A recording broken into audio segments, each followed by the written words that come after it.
be... Okay, we should be good to go. Yeah. Do you want to twogas and PhD PSA Khmer or go Anglais? Anglais is good. Anglais is good? Okay, perfect. Well, in that case, let's begin. I'd like to greet you. How are you doing today? Okay, I'm fine, thank you. Perfect. Thanks for being willing to do an interview with me today. My name is Thomas Barrett, and for the record, I'll say this. My name's Thomas Barrett.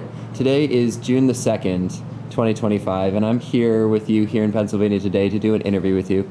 I know I've caught just a little bit of your life story as we met over the last couple of days, but today I'm really excited to be able to sit down with you and hear your life story.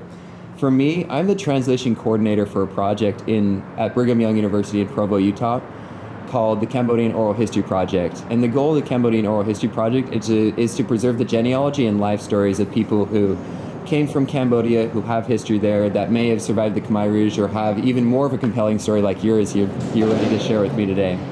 When I'm done with the video, and we'll go ahead and post your interview on our website so that your family, your children, your grandchildren, and future generations can hear your story. We'll go ahead and post it on our website.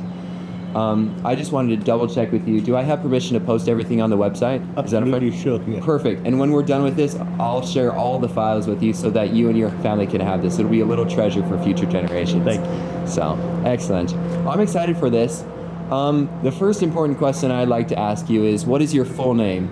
My name is Setthay Som, Sethay, last name Som, S-O-M. Okay, Setthay Som. Perfect. And your Tuotakol, your family name, which one is that? Is that Som? Som, S-O-M, yes. Perfect. And what year were you born? I was born August 9, 1957. August 9, 1957. Yeah. So wait, how many years old are you then now? I'm almost 68. Almost 68. Yeah. Hey, that's great. Yeah, in the next few months you'll turn 60. Yeah. That's great.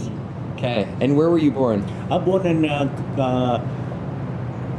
the town called Mahaliep, Kampucham. Mahaliep.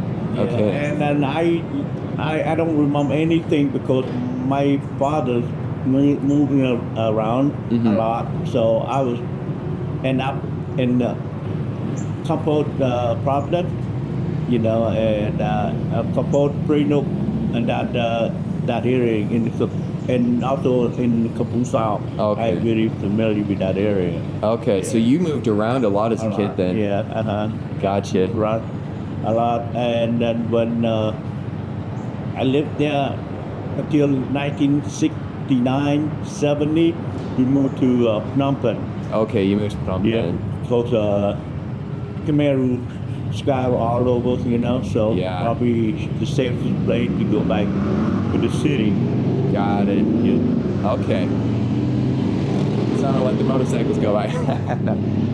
No, that's interesting. So you moved a lot as a kid.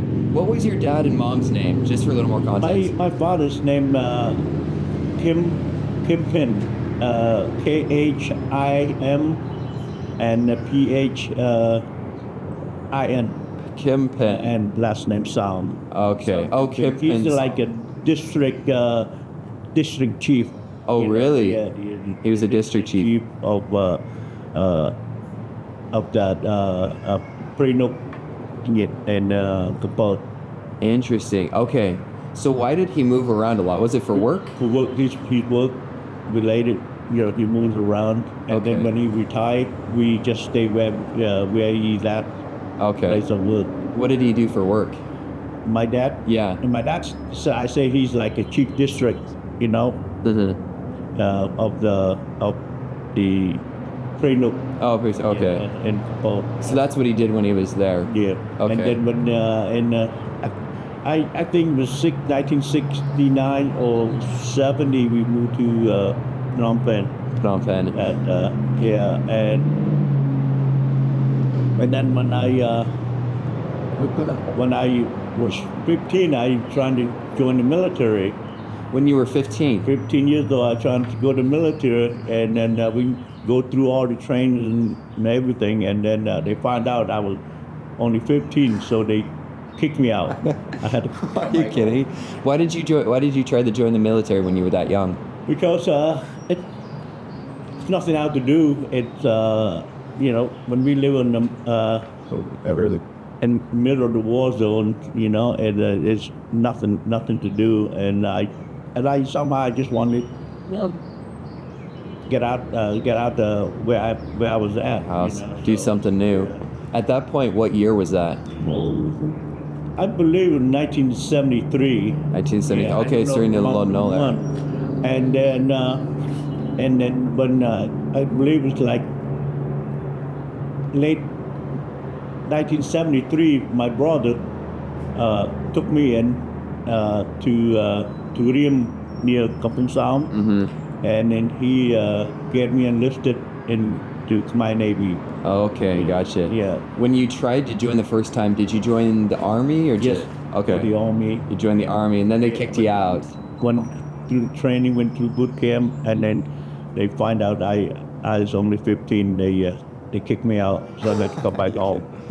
And so by the time you joined the Navy, how old were you? I believe I was 17. 17. Okay, a couple years later. Yeah, I was 7. Yeah, I was 16. 16. Barely 17. I joined. Yep. And then I served in the patrolcraft PC. Patrolcraft PC was U.S. used it during World War II as a submarine chaser. Oh, really? Yeah, I was the ship numbers is the E311, and I served late 73 all the way to April 17, 1975 when we landed. 1970. So it was an old patrol craft from America you It's were World on. War II, built around 1943. Wow. Mission around 43. Did the craft have a name or was it just a number? It's just a number. It's a number. Yeah, it's just a number. Yeah. Gotcha. What was the number? E311. E311. Okay. Yeah. Gotcha. The guy that you interviewed last night, Uh-huh. it was E312. He was on E312. Oh, yeah. I was Okay. E311. Gotcha. Okay, that makes sense. What did you do when you were in the Navy then? Because you had already gone through training with the Army, you got kicked out, you went to the Navy. What were your responsibilities in the Navy? In the Navy, I was just doing What? like a gun mate, Okay. and then I was very inexperienced. All my job is to handling ammo. Yeah. You know, load. And then I was the loader of 20 millimeter machine gun. Oh, wow. Yeah. I never get to shoot. I just loader. So you were loaded Yes. load the ammunition and Yeah. everything. And Did you play a role in? Were you in Lon Nol's army then? Yes. Okay, Yes. so you're part of Lon Nol's army. we are part of the Khmer Republic. Got it. Yeah. You know, Khmer Republic 77 to 75. Yep. Yeah. 1970 to 75. Okay, so you would load the craft. Was your ship ever responsible for bombing Cambodia or all? All the time. All the time. And when the army need fire support, they call us. So we give them a fire support. We support the army on the ground. Okay. Yes. Where were the battles taking place? Was it fighting the Khmer Rouge in Kabong Sao? I remember a lot of places when you go up toward Kakong, Yeah. and then Kampot, and also Kat. Okay. We have battle. We do a lot of shooting. Okay, gotcha. Kampot and then Kat. So all of the battles that were happening on the southern coast of Cambodia, you would Yes, you would sir. bind Jola. Okay. Yep. Interesting.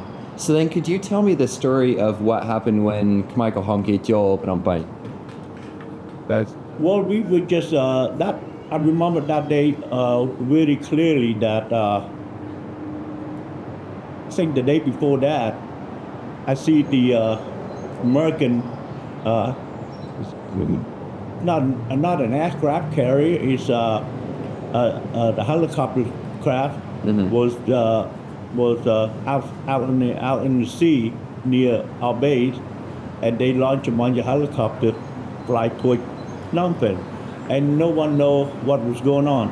Right. Nobody know what's going on. We have no information. We know what's going on. And later on, when I came to America, find out they went to Phnom Penh to rescue the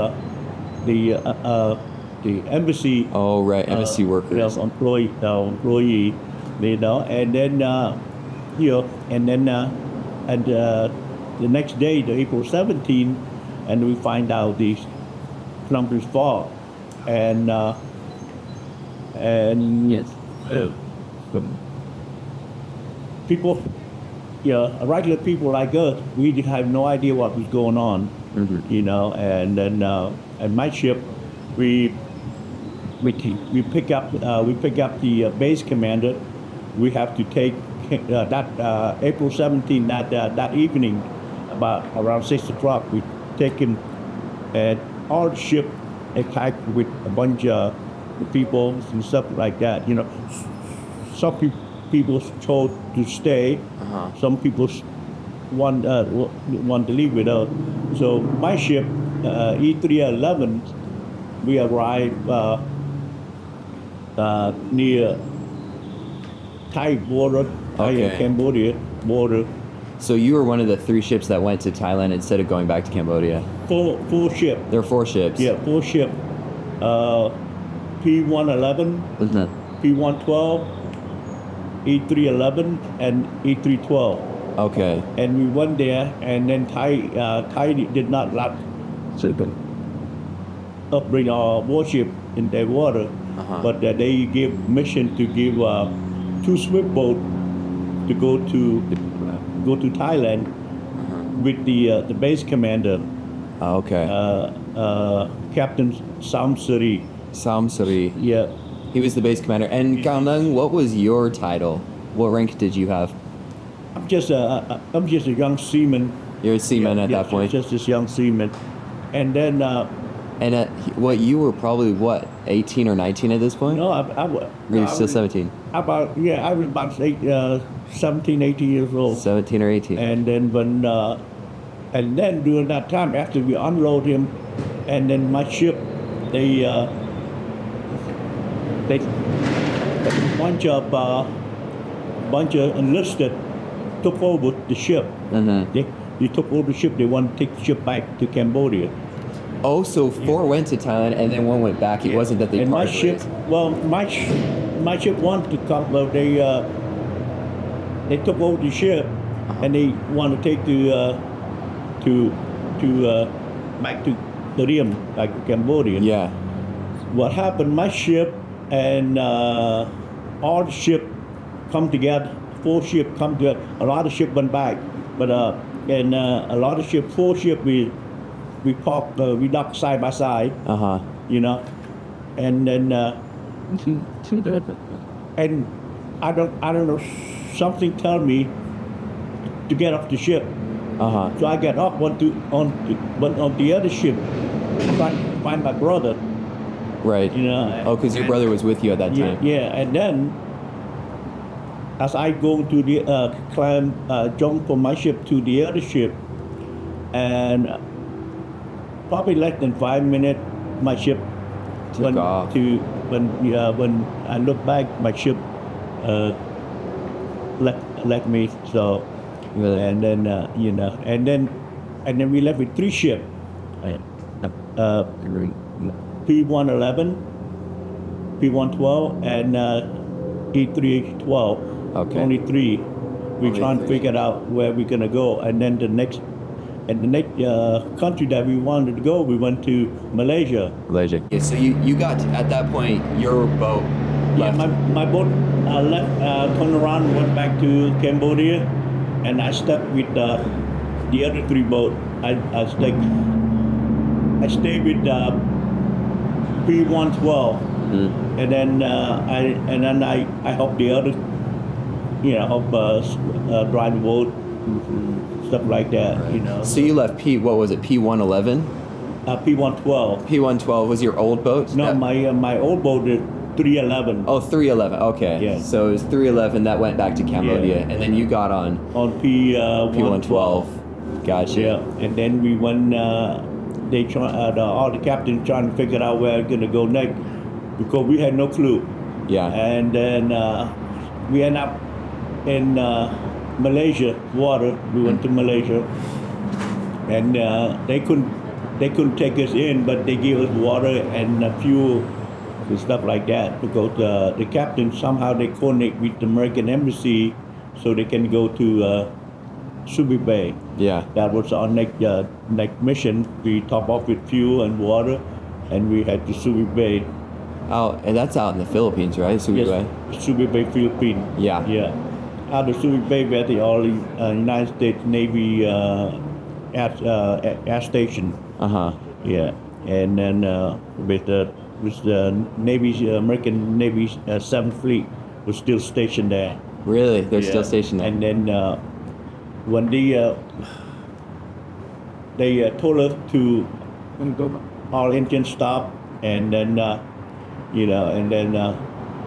they came, American personnel came on our ship. All 3 ships. They came up. First thing they do, they disarm us. They throw all the ammunition overboard. They took off our frying pan, anything that can harm them. They disarm. First Yeah. they disarm us, and then they went up to the bridge. Yeah. They took our flag down. They put American flag up, and they went to tell the captain that they been relieved. So, and right there and then they took our ship to dock, side by side by the dock. Yeah. And we had to clear everything we can, Uh-huh. and no contraband or anything like that. We just take what we can. Yeah. And for me, I didn't have anything. So we take it off. We go in, like in processing, they search and stuff like that. So Yeah, they want to make sure you're right there, secure. we become a refugee, and they probably don't even know what they're gonna do with us. Yeah. And so we in Philippines, and the place that we stay in, Subic Bay, we call a Grande Island. Mm-hmm. At the island that they put the refugee. They don't have nowhere to put us. They put they make like a tent city in the a Grande Island, Okay. Philippines. And then after that, I believe it was when May, the end of May, we we have a bunch of us, but they split us half. Half went to Camp Pendleton, California. Half of us went to Fort Indian Town Gap, Pennsylvania. Yeah. And I was one of the guy that went to Fort Indian Town Gap, Pennsylvania. And then I stayed there until like August, until I got sponsored Mm-hmm. to they have a farmer from Elizabethtown, Pennsylvania. From where? Farmer Yeah, farmer from what city? from Elizabethtown, Pennsylvania. Oh, Elizabethtown. Okay. Yeah, they took me in, and they showed me how the farm farm is. So Uh-huh. I was a farmer for like 4 years. You did all the farm work. Yeah, and the farm. Well, my brother got sponsored by Hershey Free Church, and then and the people that come, see, and come to see everybody, sponsors and stuff like that. See the people. They never see Cambodia before, I guess. Right. And then when one couple, they saw me, they feel bad, so he went to tell his father and mother that, hey, he saw this little boy, and left behind, so maybe they can sponsor me. So they came, they come visit me, and somehow they like me, so they sponsor me. They sponsored you too. And then- So was your brother? You guys were together then. Are you together here in Pennsylvania? Yeah, but he's have different family. The church adopted his family. Okay. Sponsor his family. I is sponsored by another family. Oh, so different Yeah. different sponsors, So but I work. I work at dairy farm. We milk the cow 7 days a week, twice a day, Mhm. and then I work as carpentry helper. I wash car. I wash dishes. So Yeah. I do everything. Back then you make about $2.10 an hour. You know. Oh, really? Yeah. Yes. And then at night I go to school, but first I go to school. I learn speak English and read and write and stuff like that. And then people told me, hey, you can go get your GED. So I said I want to get my GED. Yeah. You know, I said, and then I said, well, I think I was going to go in the military. They said, well, you're going to have a high school diploma. Yeah. So I told my teacher, I said, anyway, I can get my high school diploma. You know, so I had to stay with him a few more months, take a few more courses, so they can award me the high school diploma. The diploma. And in 1979, I joined the military. Join the military. And I end up. What branch did you join? I start out with the United States Army. You were in the Army. Yeah, I was out in July 23rd, 1979. Okay. I ended up at Fort Knox, Kentucky. Okay. For boot camp. Yep. Yeah. And then I went to Fort Benning, Georgia for infantry school. Infantry school in Georgia.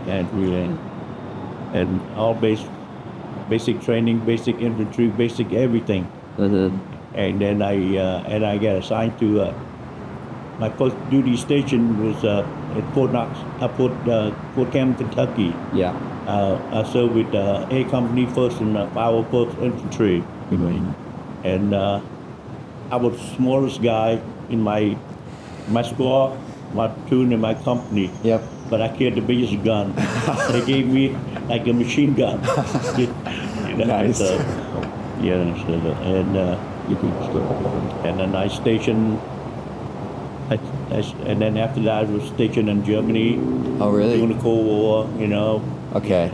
What part of Germany were you from? A place called Goldstadt. Northern Germany, near Bremerhaven, between Bremen and Bremerhaven. Yeah. I'm like between there. Okay. Yeah, so.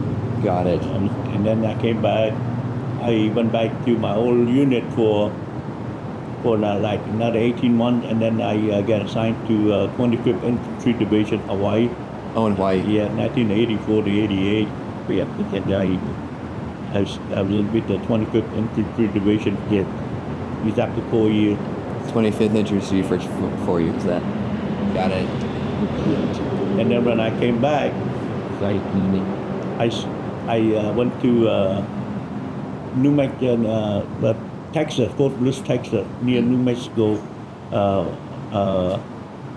White Sand Missile, where they shoot missiles, training missiles. And I was there for like 2 years. Yeah. Yeah, and then during that time, I scheduled to go to Germany, and I went to Germany. My wife and kids supposed to come with me, but they hold it because during that time was Desert Storm going on, so I had to go to Desert Storm. So you served in Desert Storm then? So Desert Storm. And where were you stationed out at? I was in Germany, just right outside of Nuremberg, and then I served with the 1st Armored Division. I was an infantryman, and we attached to, I believe it was 7th Corps or 7th or 3rd Corps. But I was on division, but I forgot what corps I was. We was in the we went doing the Operation Desert Storm. We went into Iraq, and then we went to Iraq, and then come around to deliberate to Kuwait. Into Kuwait. Yeah. I don't know very much about Operation Desert Storm. How long of an operation was it? If you don't count the bombings and stuff like that, the war was 100 hours. 100 hours. So it was 100 hours to conquer the Iraq army. Wow. Yeah. Okay. And during Desert Storm, at that point, what rank did you have? And were you still in the Army at that point? I was in the Army. You were in the Army at that point. What rank did you have? I was a sergeant. You were a sergeant at that point? I was a sergeant. Okay, cool. So you've seen active duty then during Operation Desert Storm. Were there any other times you saw active duty? And then when I came back, I was stationed in Berlin, Germany. But this time, Yeah, this time, remember I was in Germany twice. I was in 1981 to 83, and then I went to Hawaii, and then I went second time in 89, and I came back 1992. Okay. Yeah, I'm stationed in Berlin. So, and then after there's a storm, they had no use for military anymore, so they downsized. Right. So, and then I got out active duty, and thing went from bad to worse. So Yeah. and after you've been in the war, it just things not the same, anymore. So, and it's tough, and we went. My family went through a lot, stuff like that. So Yeah. and then I ended up got out, and then I went to, and then I went back in. I was in 135th Aviation out of Colorado. Okay, so that's when you joined the Air Force. I went back in. Yeah, and then I. What year was that? During the Air Force. That was like early, I think 93. 1993. Yeah, Okay. I think I got out for about an hour. I mean, for about like a year, Yeah. and I had to go back in, All right.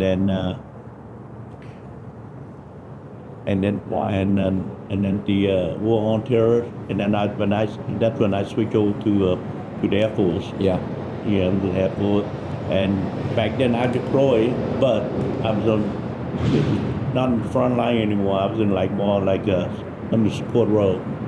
Wow. Yeah, in the support role. And then I told I still 30 years active duty in God, 30 years, and I retired out of 193rd Special Operation out of Middletown, Pennsylvania.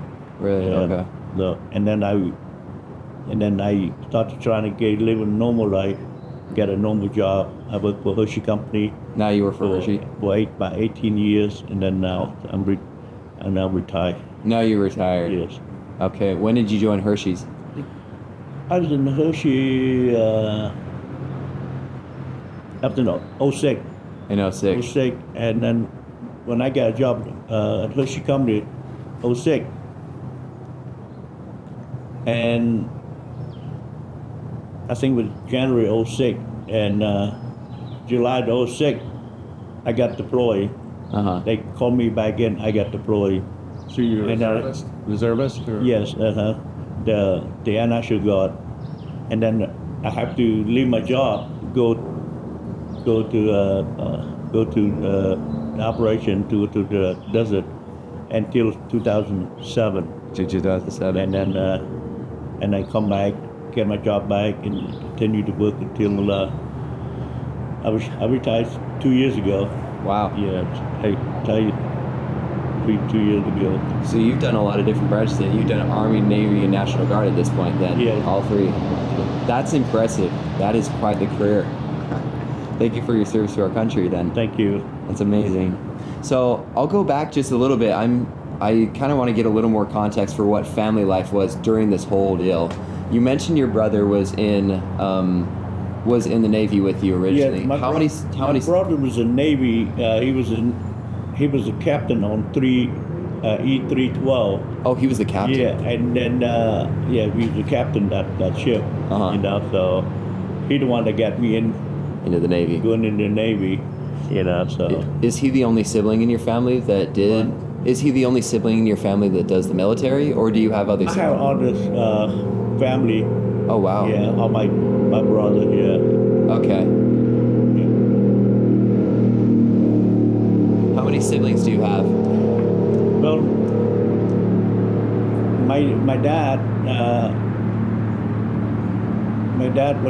With his first wife, before he divorced him, they have 7. They had 7. Have 7 kids, and then he remarried my mom. Uh huh. She has 7 more. So 14. I'm the second generation. My brother, he's like my half brother. Yeah, he was a lot older than me. He's a lot older than me, and he was Navy commander. He was captain of the E-312. Yeah. The one that get me in, And then when he made captain, he no longer skipper on the ship. He had to get a job on base and stuff like that. So. Okay. Yeah. And what was his name again?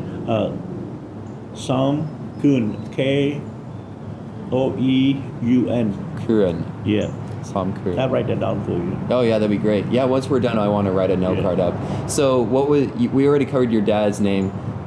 That means your mom was his second wife. What was your mom's name? Yet, Yeth, and last name Oum. Okay, so the goal Yet. That's a common name. Yeah. Common last name. It is a common last name, especially there are a whole bunch of people around here that have that name too.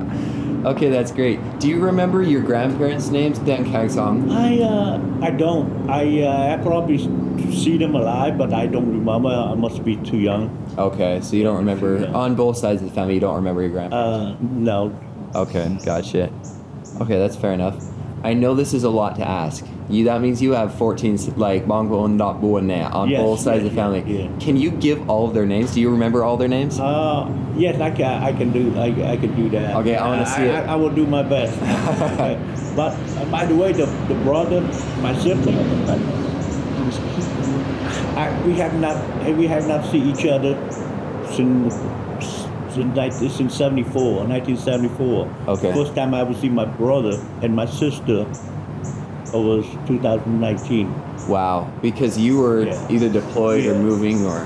When I came here, and I never see them. I don't know where they at. And then we finally find out where they at. My wife took me to see them, and that first time we see each other since like 1974. Wow. Yeah, 74, 73, right around there. But that's the first time. Right before you went to the military. Yeah, last time I saw them was 2009. Wow. 2019, yeah. 2019. Yeah. Oh my and I would love to see them again, and when you retire, you have a little more free time. So and then bill, you have to pay bill just stays the same, So, I mean, one day I would like to sponsor them to come to visit someday. Gotcha. That's amazing. And these are your siblings. They're in Cambodia right now, right? They're in Cambodia. I have pictures. I will give it to you. Okay. I want to see the pictures. Yeah. So your siblings' names on your dad's first wife's side. What are their names? I will write that out. Okay. We'll just maybe just write it down at the end then. Yeah.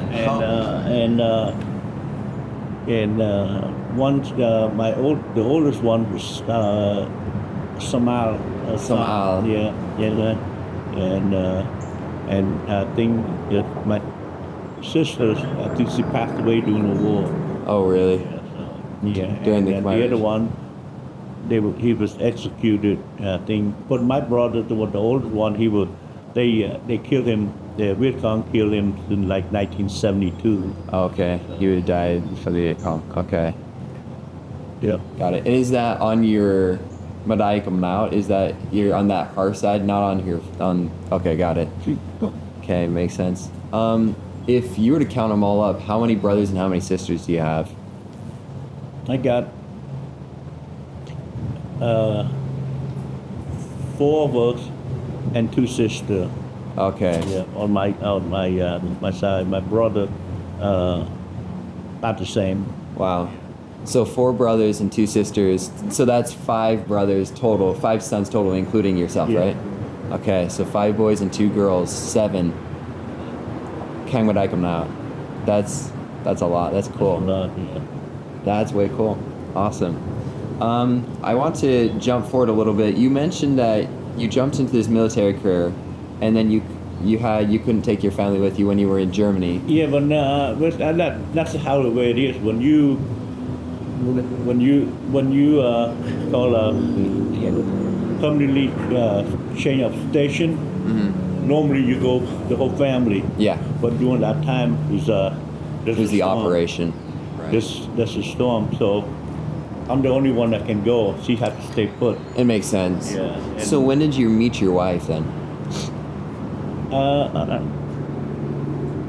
19, I believe it was like late 80. Uh-huh. My first wife, late 80, Late 80s. in Long Beach, California. Oh, really? When were you in Long Beach? Fun. When were you in Long Beach? Oh, I've in and out. I never lived there, but I just Oh, with the military. Oh, yeah, because they have that station right south of Long Beach, huh? Yeah. Yep. I lived in Long Beach for 6 months, so I know Oh, exactly. really? Yeah. Yep, I know exactly where that is. Yeah.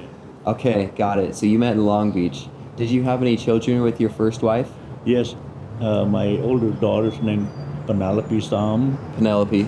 Okay. And Amanda Som. And Amanda Som. Christopher Som. I have 2 daughters and 1 son. Uh-huh. And the son is Bokeh, right? Yeah. What was his name? What was his name? Christopher Christopher. Som. Okay, cool. And what was your first wife's name? Ashley Som. Ashley Som. Okay, got it. Was she Khmer or was Khmer. she was Khmer? Yeah. She changed her name once she get the citizen. Oh, she changed it to Ashley. Yeah. Okay, makes sense. What was her birth name? But What was her birth name? her birth name Troy. T-R-O-I.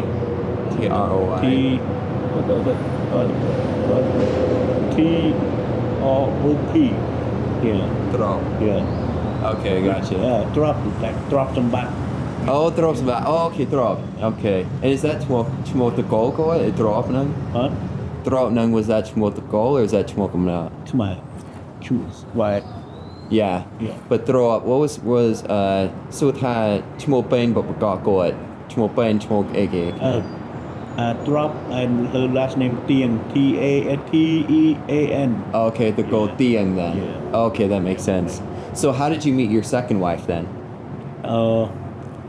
After I was finished with the military, they have like a fundraising party in Washington D.C. Mm-hmm. And then I went there,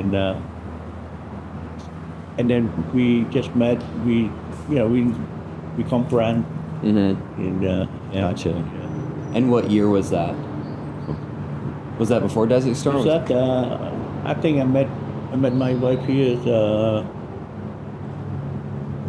I believe 2009, 2008, 2009. 2008 or 9. Okay, so once you were done with the military. Yeah, and then she from Virginia. I'm from here. Yeah, I used to drive back and forth to see her when I really? can. Yeah, and we got married in 2000. I believe 2014. Gotcha. And you don't have any children with her, or do you have any? Okay, makes sense. Okay, that gives me a little more context. That makes sense. Okay, great. Well, I'd like to change the topic just a little bit because you gave me the whole experience in the military career. That was really cool. That's something I haven't really heard before. That was awesome. I'd like to ask you a little more of a introspective question. So, what was the best experience of your whole life, and what was the hardest experience of your whole life? Well, in the military, the good day was yesterday. Mm-hmm. So when I was stationed in Germany, I just make a sergeant, and we have a bunch of soldiers, a bunch of rejects. They get ready to get kicked them out, All right. but they give them another chance. They made you the sergeant at this point? Well, I just made the sergeant. Oh, you. All And right. then they have a bunch of rejects that get ready to kick out the military, to get ready to go to the bricks or whatever, Yeah. And somehow they give them guy another chance, so they pick me, and then because I'm from Cambodia, Mm-hmm. they don't want another nice sergeant to, so if they didn't make it, it's okay, but somehow I pulled them both together, and then they become really good soldiers. Really? And then I feel good every day when what I've done for them. Yeah. And another thing, I was in Colorado, Mm-hmm. out in Pueblo, Colorado, and there's something wrong with my car, so I took it to this mechanic place, and then I had my flight jacket on, and this kid come up to me, asked me all kind of questions about the military, about the helicopter, about stuff like that. Oh yeah. And then I gave him some number, and I gave it to him. So he made some phone call. Mm-hmm. He got accepted. He went, and then one day I went to work. I ran into him. You see him there. Yes, ran into him, and then I don't see him again. Huh. And then about a year later, he came back. He become a one officer. He's a pilot. Wow. Yeah, and every time I see him, he thanks me every day that because of me, and he became a pilot. Yeah, and you inspired him. He retired from from the army as a helicopter pilot. After 20 years. Yeah. Yeah, and, That's cool. That's cool. So stories of inspiration, those are your best moments of life. That's great. I love that. What do you think was your hardest experience? Was it leaving Cambodia? Was it first time coming to America? When was it? Leaving my mother, my brothers and stuff. I don't know where they at, but they live or they die. Right. Just no way for me to know what's going on. That's hard. That is. And then when you join the military, doing that in the 70s. When you join the military in the 70s, and doing, I live in down south in Kentucky, Fort Campbell, Kentucky. A lot of folk don't like people like me. It's tough too. So, That's hard. it's hard, but It's hard. Were you able to find your mom and your siblings after the war was over? no, I had no. I didn't know. Wait. I had no idea. When I left Cambodia, I was only, 17 years old, 18 years old. I don't know what's going on, So still to this day, you don't know what happened. Yeah, and then one time the people, they know where my, my mother passed away. Yeah. And just all the kids and stuff like that. And later on, one of my younger brothers passed away, so. Okay. They can be. So do you know, out of your siblings, how many of them know Roa? How many of them are still alive, of your I siblings? think all of them but one passed away, Okay. So all of them are still alive, and your mother has passed away too. What about your father? Oh, my father passed away in I believe it was 1974. 1974. One year before the Phnom Penh fall. Really? Okay. So in that case, so your family had moved to Phnom Penh, and was it just you and your one brother, your half brother, that went and joined the Navy? Well, my brother's in the Navy. He graduated from Naval Academy since when I was like 1 year old. Oh, really? Yeah. So this is your half brother, right? Yeah. Okay. So he was significantly older than you, 16 or whatever years older. Okay. Interesting. And it was just you and your half brother that had joined the military. All the rest of your siblings were in Phnom Penh at that point? Yes. Okay. Okay, that gives me a little more context. That is so interesting. I love this. This is probably one of the more unique stories I think I've ever heard. This is really cool. Well, I didn't. Yeah, that's unbelievable. That's really cool. And they on my Facebook page, I always put that Cambodian by birth, American by choice. American by choice. Yeah, and the reason I joined the military because, I thank God every day for this country, and I thank God every day that back then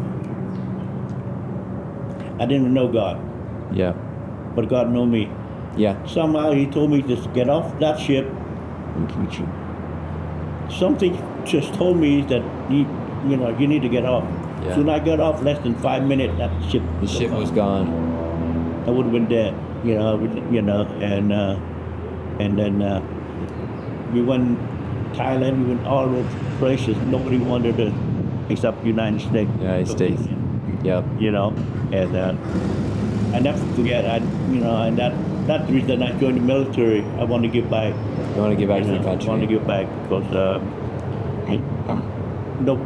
no place. If you don't take this country, if this country collapse, I don't know where you're gonna go. Yeah. No place like America. Yeah. And it's people like you that make our country so special. That help giving back. Yes, got you.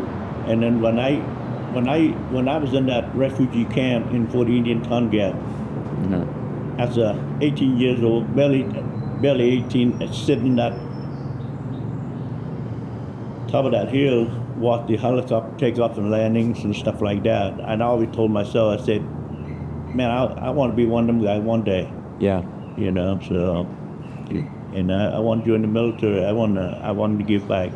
Yeah. And That's awesome. How did you find God? Was it through the church that sponsored you here, or?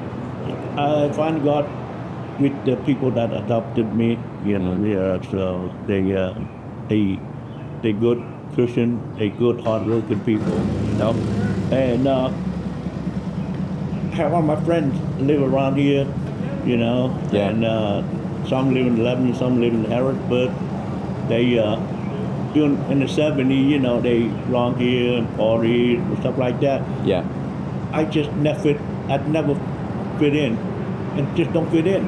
Right. All these friends, my best friend, is in Cambodia, and somehow when I came, I don't fit in, and just like, because I want to go to school, and then I want to join the military. I have a different mindset from them. So when I live with them, go to church, and that's where I find God. That's how you found them. What was the name of your sponsors?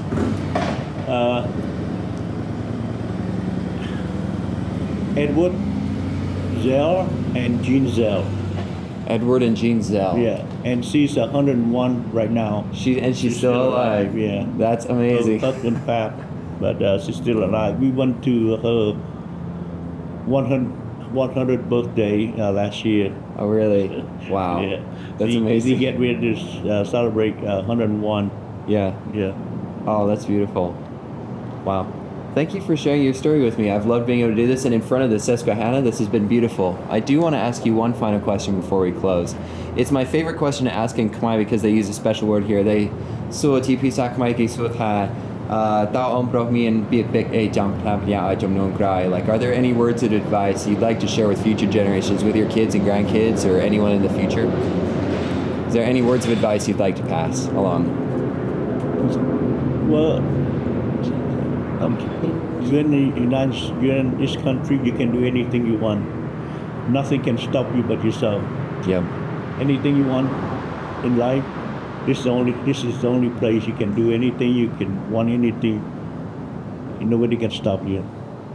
You can worship anything you want. And nobody can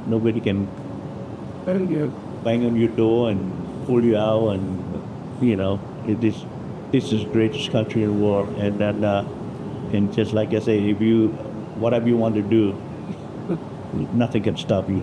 Yeah. Yeah. That's awesome. Love that. Well, thank you for sharing that all with me. This has been special for me today, so thank you. With that, I think we'll close the interview. Thanks again. Thank you. Walking sit down.